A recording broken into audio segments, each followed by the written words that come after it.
celui qui conduit le train. Vous dites, patron, c'est moi. Puisque si je ne conduis pas le train, il n'y a pas de train.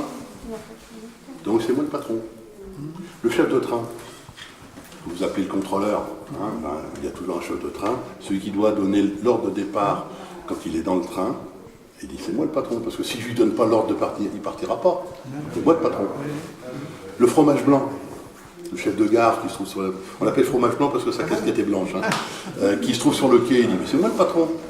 Si je ne lui montre pas mon guidon, c'est-à-dire le truc qu'il ouvre avec un trait vert au milieu, il ne partira pas. C'est moi le patron. L'aiguilleur qui est dans son poste de commande, s'il ne lui met pas le feu vert, il ne partira pas. Il dit c'est lui le patron. Le patron c'est lui. Lui il ne voit jamais un train. Il est dans une cabine, il ne voit rien. Il ne voit rien. Tout ce qu'il a, c'est ça. Chaque série que vous voyez là représente une ligne. Ceci, c'est un graphique théorique. Vous avez à la verticale les distances et à l'horizontale les horaires. Les traits que vous voyez ici, ce sont des trains. Ils sont référencés qu'un numéro. Numéro de train, qu'un numéro.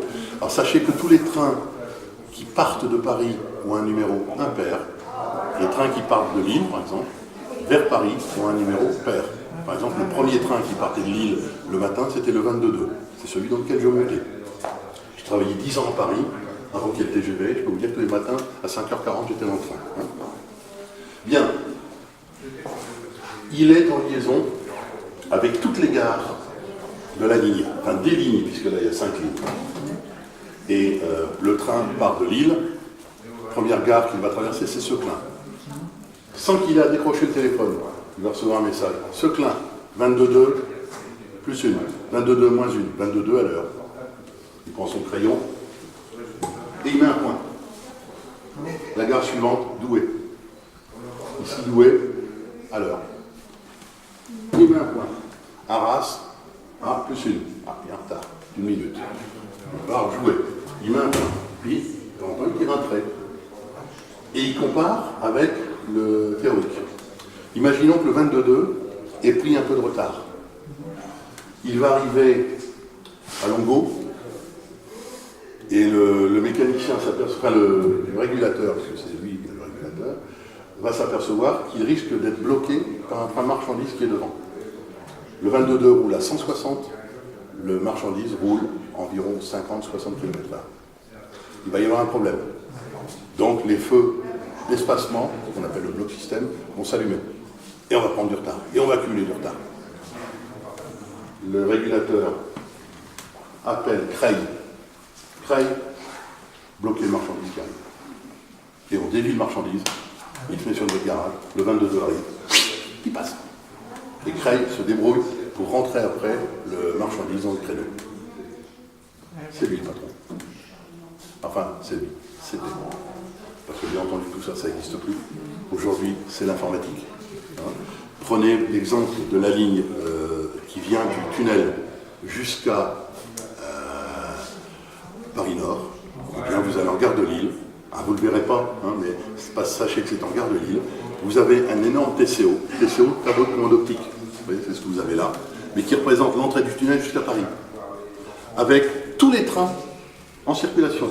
Vous les voyez avancer, une petite lumière, et avec leur numéro. Et il se peut qu'un TGV, c'est une matériel vieilli, il se peut qu'un TGV soit un peu en retard. Les autres derrière ne doivent pas prendre de retard. Ah oui, vous savez qu'en France, on roule à gauche. Les trains roulent à gauche sans qu'on ait l'Alsace-Lorraine.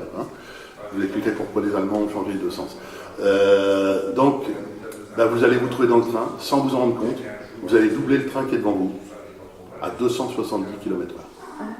On va prendre une aiguille, vous allez dévier, vous allez passer sur sa gauche, et vous allez, oui, c'est bien sur sa gauche, et vous allez doubler ce train. Les aiguilles font 1 km de long. Tout est commandé par un type qui se trouve à Lille. Il n'y a plus de poste d'aiguillage nulle part. C'est terminé. Pour la ligne TGV, je parle, pas pour le reste. Et encore, il y en a de moins en moins. À Lille, il y a un poste central, toutes les autres cabines sont disparues. Donc, vous allez, sans vous en rendre compte, vous allez doubler les trains. Tout ça grâce à des hommes qui sont sur l'île. Ok? Bien. Voilà. Oui, j'ai oublié de vous dire, vous êtes dans le plus grand club au nord de Paris, si ce n'est le plus grand club de France. Nous occupons 43 000 mètres carrés, 4 hectares de train. Ça vous donne une petite idée. Hein. Ça, c'est un simulateur qui a été mis au point par un de nos ingénieurs. Hein. Simplement, lorsque nous allons en exposition, lorsque nous recevons le deuxième dimanche du mois de 14 à 18 heures, et on installe les gens ici, on leur fait conduire des trains. On leur apprend la signalisation du chemin de fer, on leur fait conduire des TGV, et puis les gens, ils vont bouger le manipulateur, et puis ils vont rouler, ils vont avancer jusqu'à 300 heures. Et tout ça, ils vont le voir ici. C'est exceptionnel, nous sommes les seuls à l'avoir.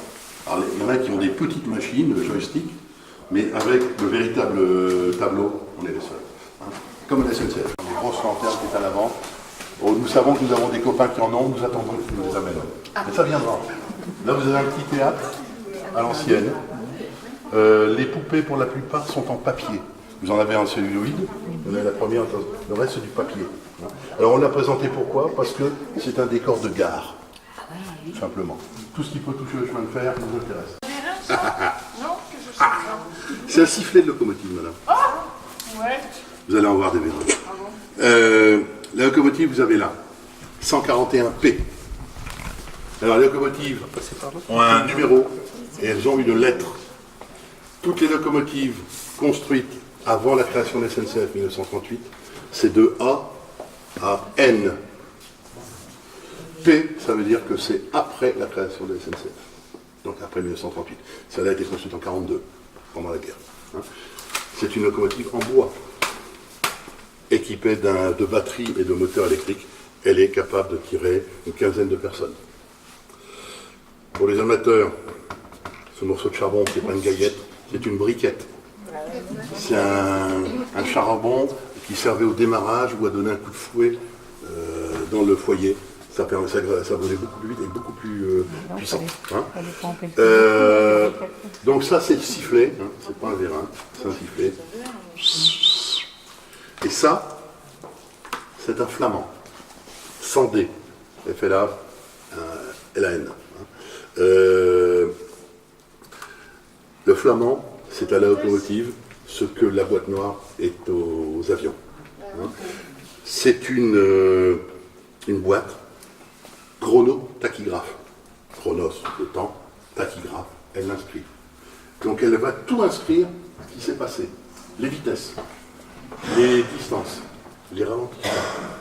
Et lorsque la locomotive arrive au dépôt, le mécanicien, le chauffeur vont rendre leur rapport, et il y a un petit malin qui va monter dans la machine, il va enlever le rouleau qui est là. Vous voyez ces rouleaux? Il va l'étaler, il va tout étudier. Et s'il y a un signal, une vitesse qui n'a pas été respectée, demande de motif. Ouais, d'accord. Il faut 15 motifs pour avoir un blâme et 20 blâmes pour être mis à pied. Vous voyez, donc, mais quand même, il y a une sécurité. Hein, donc tout ça, c'est étudié. Vous ne pouvez pas franchir un feu rouge. Par contre, vous pouvez franchir un feu jaune.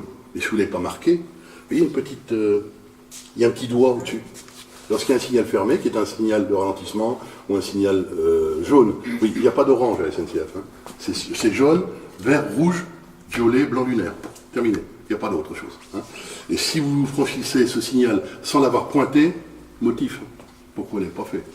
Et pourquoi vous avez dépassé tel point, vous deviez vous arrêter, pourquoi vous n'êtes pas arrêté? Ou pourquoi vous êtes arrêté alors qu'il n'y avait rien qui vous demandait d'arrêter? C'est simple. Hein. Il se peut que le conducteur du train ait un besoin pressant. Eh bien, il arrête le train, il va dans le wagon derrière, puis il fait son besoin, il remonte après. Hein. Il a pris 3-4 minutes, mais... Alors, s'il y a tout ça, comment ça c'est qu'il y a eu tant d'accident? Oui, d'accident d'Espagne, quand il a pris le virage. C'était pas ça, maintenant. Ben non, mais enfin... D'abord, c'était un train allemand. C'était un ICE allemand. Quand même. Oui, il est en train de téléphoner, hein, je vous rappelle le gars. Ah. Ben oui, quand on vous dit qu'il ne faut pas téléphoner au volant, hein, ben lui il est en train de téléphoner. Et il n'a pas respecté le signal de ralentissement. Il a pris la courbe beaucoup trop vite. Et c'est un matériel allemand. Siemens. Siemens, hein, c'est pas du matériel Alstom français. C'est-à-dire qu'il y a eu des déraillements en France avec des TGV. Il n'y a pas eu de mort. Hein. Parce que les trains, les bogies, si vous voulez, les voitures sont liées par bogie. Vous avez un bogie pour deux voitures.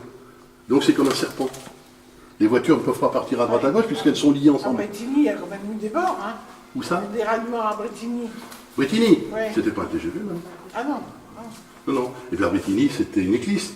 Ouais. On se demande d'ailleurs comment il se peut qu'une église tenue par 4 tiges puisse se détacher. Il ne faudrait jamais croire ça à quelqu'un ici. Jamais.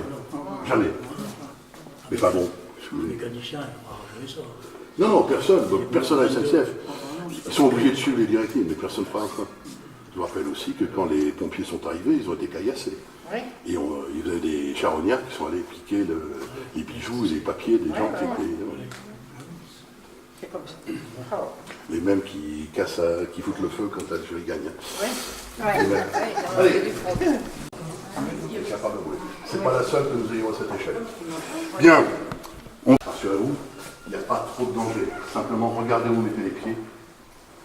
Et attention, mesdames, à vos cuisses. Je ne voudrais pas que vous sortiez avec des bleus. Vous allez voir des machines-outils. Il y a des manivelles. Donc vous pourriez vous faire mal avec les manivelles. On va d'abord rentrer dans le remisage, dans le garage, et ensuite, allez.